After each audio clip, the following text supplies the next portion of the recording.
नमस्ते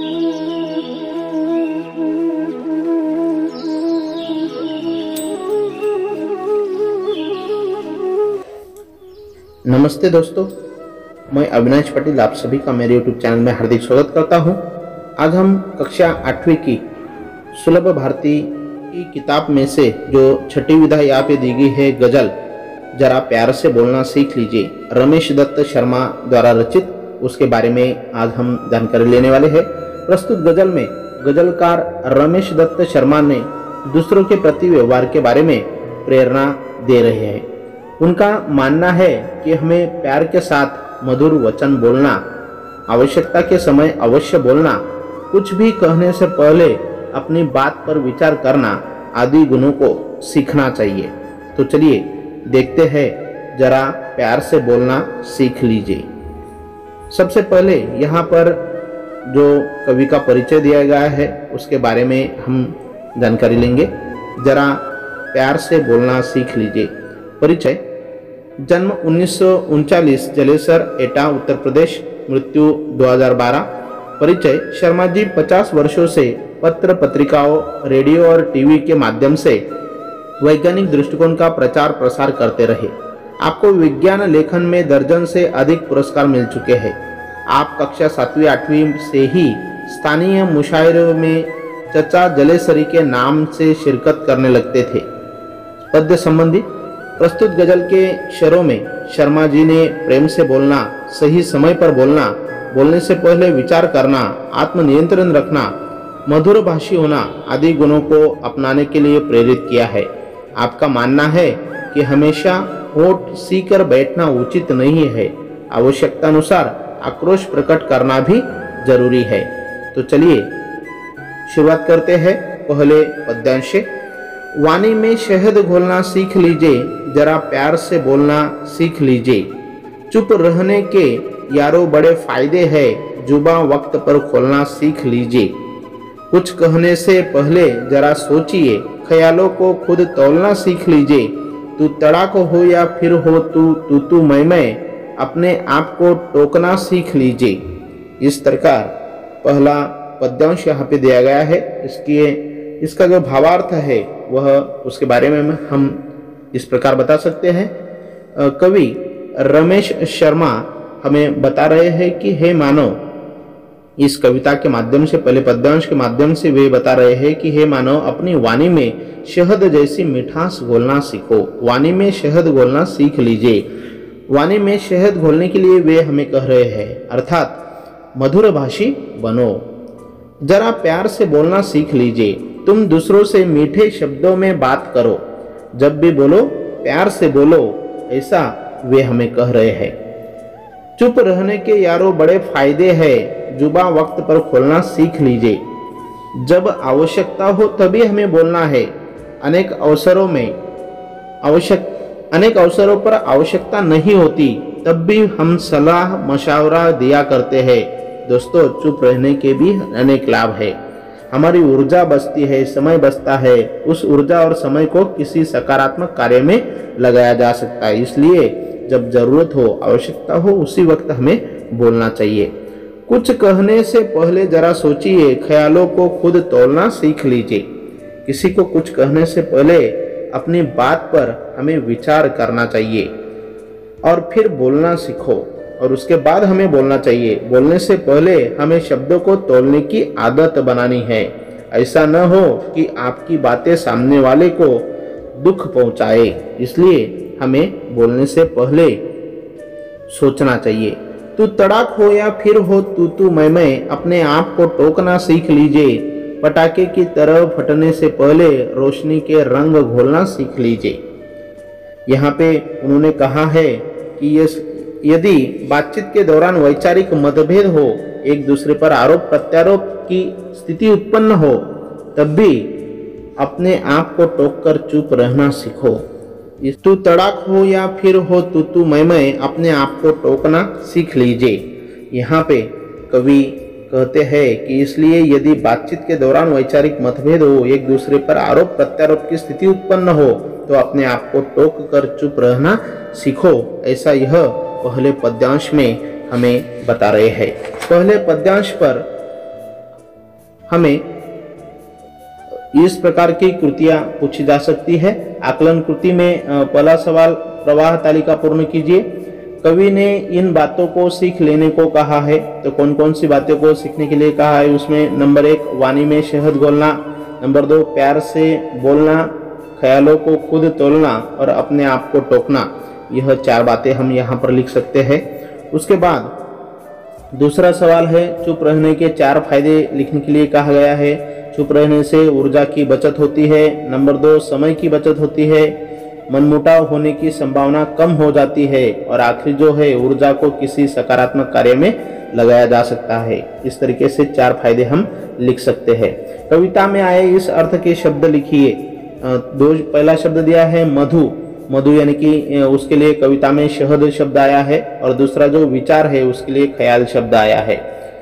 उसके बाद कृति नंबर 2 में पर्यायवाची शब्द पूछे गए हैं। शब्द संपदा में पहला शब्द दिया गया है प्यार, प्यार के लिए पर्यायवाची शब्द हम प्रेम लिख सकते हैं। दूसरा शब्द है फायदा, फायदा के लिए पर्यायवाची शब्द लाभ, यार के लिए मित्र और सीख के लिए शिक्षा।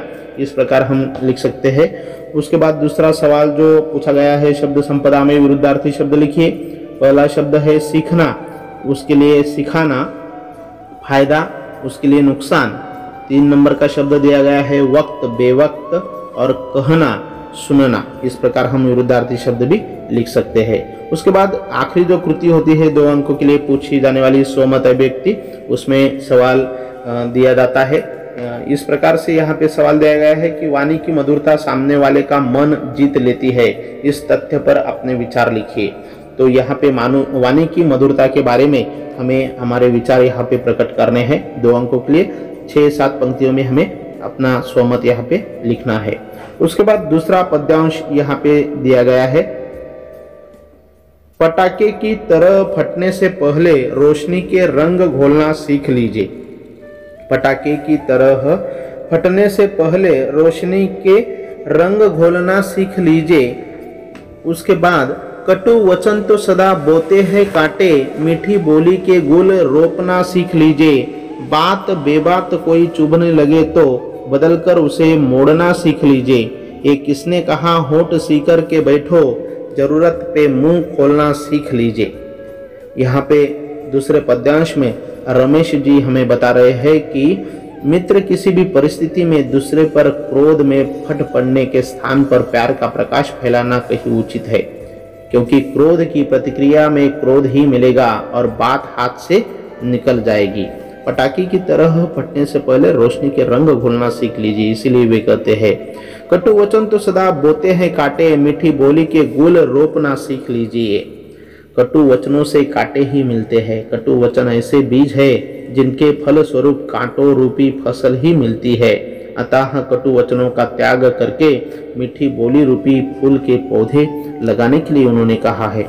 बात बेबात कोई चुभने लगे तो बदल कर उसे मोड़ना सीख लीजिए। यदि बात करते करते कोई ऐसा प्रसंग आ जाए कि किसी की बात आपको या आपकी बात दूसरों को चुभने लगे, तो बात को प्यार के मोड़ पर लाना सीख लीजिए, ताकि वातावरण की कटुता दूर हो जाए। ऐसा उनका प्रयास है। ये किसने कहा होठ सीकर के बैठो, जरूरत पे मुंह खोलना सीख लीजिए। किसी भी उन्होंने उसके बाद कहा है आखिरी 2 पंक्तियों में, पर साथ ही इस बात का भी ध्यान रखना चाहिए कि हमें अनुचित बात पर होठ सीकर यानी चुप भी नहीं बैठना चाहिए। कहीं कोई किसी प्रकार का अन्याय कर रहा हो या अत्याचार हो रहा हो तो उस समय चुप रह जाना भी अन्याय होगा। हमें ऐसी परिस्थिति में डटकर जोरदार शब्दों में उसका विरोध करना चाहिए। इस प्रकार दूसरे पद्यांश में भी उन्होंने हमें कहा है, बताया है। यहाँ पे सूचना के अनुसार कृतियां करने के लिए कहा गया है। पहली कृति यहाँ पे दी गई है, प्रवाह तालिका पूर्ण करो। कवि ने इन बातों को सीख लेने को कहा है। कवि ने कौन सी बातों को सीखने के लिए कहा है उसके बारे में हमें लिखना है। पहले पद्यांश में हमने जो देखा कौन कौन सी बातें हमें सीखनी है, तो उसमें हम लिख सकते हैं वाणी में शहद घोलना हमें सीखना है। 2 नंबर में हम लिख सकते हैं प्यार से बोलना। उसके बाद नंबर 3 ख्यालों को खुद तोलना और अपने आप को टोकना। दूसरा सवाल दिया गया है, उत्तर लिखो। इसमें पहला सवाल है कांटे बोने वाले, यानी कि कटु वचन, उसका जवाब हम लिख सकते हैं।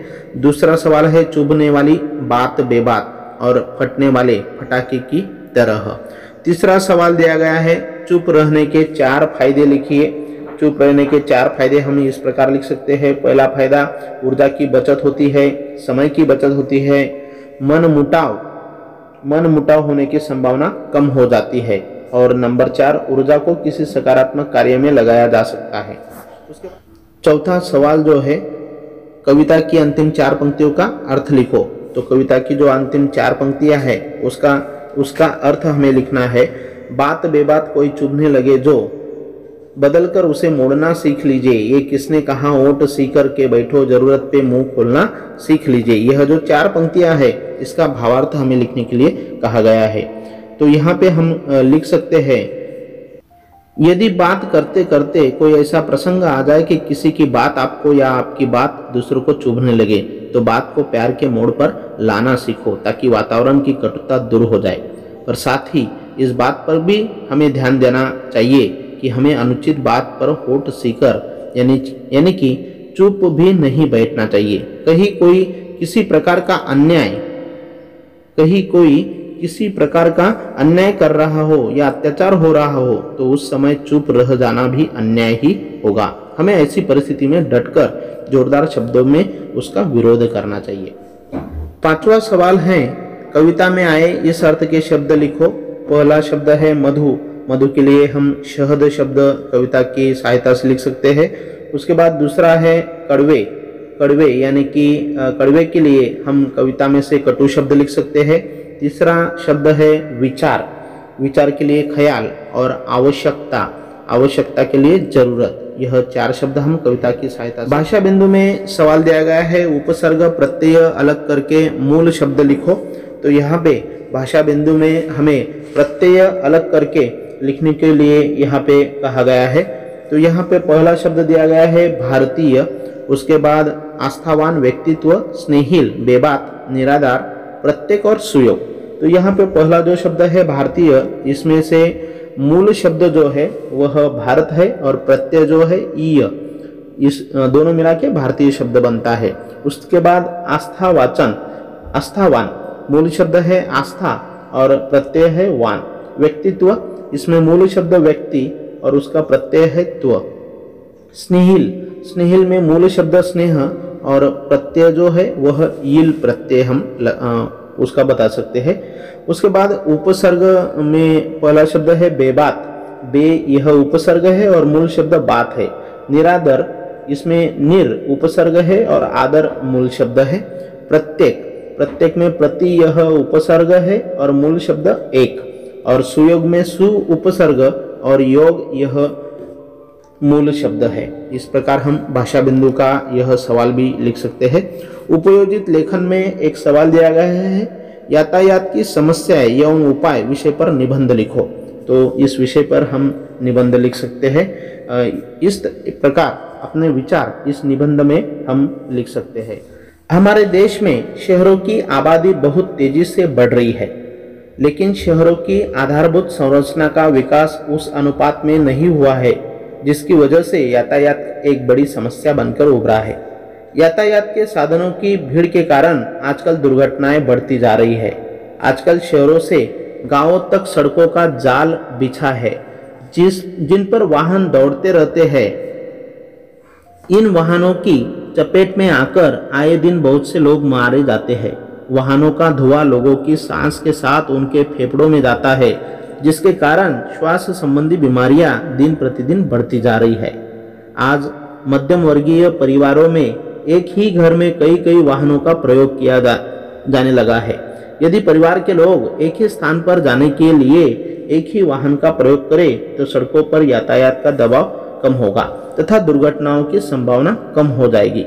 वाहनों की समय समय पर जांच, जल्दबाजी का त्याग, सड़क सुरक्षा संबंधी नियमों की जानकारी, उनका पालन, यातायात पुलिस की जागरूकता से यातायात की समस्या पर कुछ सीमा तक नियंत्रण पाया जा सकता है।